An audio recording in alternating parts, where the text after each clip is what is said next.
और दोस्तों स्वागत है आपका आपके अपने YouTube channel news information with Sandeep Chaudhary में। तो आज हम बात करने जा रहे हैं दो टॉपिकों के बारे में। पहला जो टॉपिक है वो है कलर कोडिंग से रिलेटेड, जो कि कोरोना वायरस को लेकर सामने आया है सेंट्रल गवर्नमेंट की तरफ से, और दूसरा है साइटोकाइन्स। तो बात करते हैं सबसे पहले हम कलर कोडिंग के बारे में। तो कलर कोडिंग बेसिकली है क्या? अभी फिलहाल सेंट्रल गवर्नमेंट ने अलग अलग सब डिस्ट्रिक्ट्स को 3 कैटेगरी में डिवाइड किया है। पहला जो है वो हॉटस्पॉट एरिया, दूसरा नॉन हॉटस्पॉट, और तीसरा जो है वो ग्रीन जोन से रिलेटेड है। तो बात करते हैं सबसे पहले हॉटस्पॉट जोन के बारे में। तो हॉटस्पॉट जोन के अंदर अभी 170 जिलों को शामिल किया गया है, नॉन हॉटस्पॉट में 207 जिलों को, तथा ग्रीन जोन के अंदर 359 जिलों को शामिल किया गया है। तो इसका मकसद क्या है? तो इसका मकसद सिंपल सा है कि जहां पर कोरोना वायरस के केस सामने नहीं आ रहे तो वहां पर लॉकडाउन करने का कोई फायदा नहीं है। जहां पर केस सामने आ रहे हैं वहां पर ध्यान देना अधिक आवश्यक है। तो सिंपल कहने का मतलब है वन साइज फिट्स ऑल का अप्रोच लागू नहीं होना चाहिए।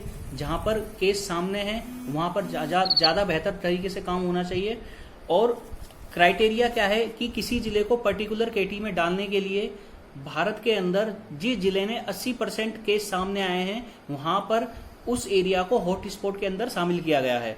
स्टेट में वो डिस्ट्रिक्ट जो टोटल स्टेट के 80% केस में कंट्रीब्यूट करते हैं उन्हें हॉटस्पॉट की कैटेगरी में शामिल किया गया है।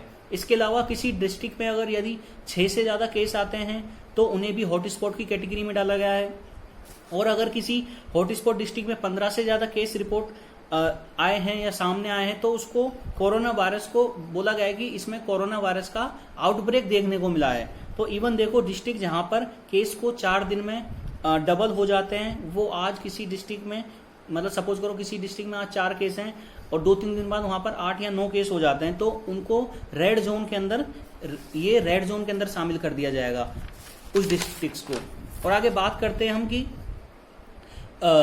दूसरी जो कैटेगरी है मैंने बताई थी कि नॉन हॉटस्पॉट से रिलेटेड है। तो नॉन हॉटस्पॉट के अंदर उसे आप ऑरेंज जोन के अंदर शामिल कर सकते हैं। और तीसरी जो कैटेगरी है ग्रीन जोन। तो अगर किसी डिस्ट्रिक्ट में 14 दिनों तक कोई केस सामने नहीं आया तो उसे ऑरेंज जोन में डाल दिया जाएगा, यानी कि नॉन हॉटस्पॉट कैटेगरी में डाल दिया जाएगा। और अगर कोई डिस्ट्रिक्ट में अभी फिलहाल नॉन हॉटस्पॉट की कैटेगरी में है और अगले 14 दिनों तक कोई केस सामने नहीं आता है तो उसको ग्रीन जोन के अंदर डाल दिया जाएगा। तो ये था हमारा कोविड-19 से रिलेटेड कलर कोडिंग के बारे में, जो फिलहाल सेंट्रल गवर्नमेंट ने हमको बताया है या स्टेबलाइज किया है इस रूल को अलग अलग डिस्ट्रिक्ट्स में। अब तो अगला टॉपिक जो है हमारा साइटोकाइन से रिलेटेड है। तो बेसिकली साइटोकाइन्स होता क्या है? जो भी इन्फेक्टेड पर्सन है अभी फिलहाल के टाइम में नोवल कोरोना वायरस से, तो डॉक्टरों को यही टेंशन होती है कि कहीं इसको साइटोकाइन डिजीज नहीं हो जाए। तो सपोज करो जब भी हमको किसी वायरस या बैक्टीरिया का अटैक होता है तो हमारी बॉडी के अंदर इम्यून सेल रिस्पॉन्स करने लग जाते हैं। तो ये इम्यून सेल हमको उस वायरस या बैक्टीरिया से बचाने का काम करते हैं। लेकिन जब इम्यून सिस्टम एक्टिवेट होता है तो इम्यून सिस्टम को आपस में कम्युनिकेट करने के लिए एक सिग्नल की आवश्यकता होती है, तो उसी का नाम होता है साइटोकाइन। साइटोकाइन एक प्रकार का मैसेंजर की तरह काम करता है।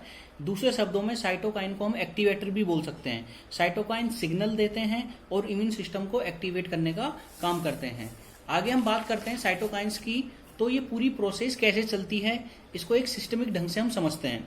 तो मान लीजिए कि किसी पर्सन की बॉडी में वायरस इंटर कर गया तो क्या होता क्या है कि सबसे पहले WBC को पता चलता है कि हमारी बॉडी के अंदर कोई भी वायरस या बैक्टीरिया इंटर कर गया, और WBC द्वारा रिलीज किए जाते हैं साइटोकाइन। साइटोकाइन एक प्रकार के प्रोटीन हैं जो कि सीक्रेट किए जाते हैं WBC द्वारा। WBC हमको बचपन से पढ़ते आ रहे हैं, व्हाइट ब्लड सेल्स जो होती है हमारी, साइटोकाइन्स के कहने पर इम्यून सेल आ जाते हैं।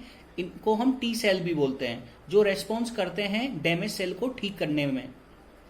लेकिन साइटोकाइन स्ट्रॉम होता क्या है? इम्यून सेल का ओवर प्रोडक्शन जब हो जाता है तो उस कंडीशन में इसको हम बोलते हैं साइटोकाइन स्ट्रॉम। जब किसी भी इम्यून सेल का ओवर प्रोडक्शन हो जाने की कंडीशन में कोई भी इन्फेक्टेड पर्सन है उसके लंग्स में डैमेज आ जाएगा और उसकी बॉडी में इन्फेक्शन हो जाएगा और उसकी बॉडी में फ्लूइड का डेवलपमेंट स्टार्ट होना शुरू हो जाता है और सांस लेने में भी काफी प्रॉब्लम आने लग जाती है। इसकी वजह से उस पर्सन की डेथ हो जाती है। तो ये थे हमारे आज 2 टॉपिक। पहला जो टॉपिक था कोविड-19 से रिलेटेड जो कलर कोडिंग की गई है सेंट्रल गवर्नमेंट द्वारा, और दूसरा जो टॉपिक है वो है हमारा साइटोकाइन से रिलेटेड। तो ये जितने भी मैं टॉपिक लेके आ रहा हूँ ये सारे इम्पोर्टेंट हैं आने वाले एग्जामों के लिए, क्योंकि करंट अफेयर्स में कोरोना वायरस से रिलेटेड काफ़ी क्वेश्चन आने वाले हैं। तो इससे पहले भी मैं 3 वीडियो बना चुका हूं, तो मेरी वीडियो को आप देखते रहिए, ज़्यादा से ज़्यादा मात्रा में शेयर कीजिए, सब्सक्राइब करें, लाइक करें, और मैं आप आगे भी इस तरीके की वीडियो बनाता रहूँगा। और कोई भी क्वेरी हो किसी से भी रिलेटेड तो आप मुझे कमेंट बॉक्स में कमेंट कर सकते हैं। Thank you.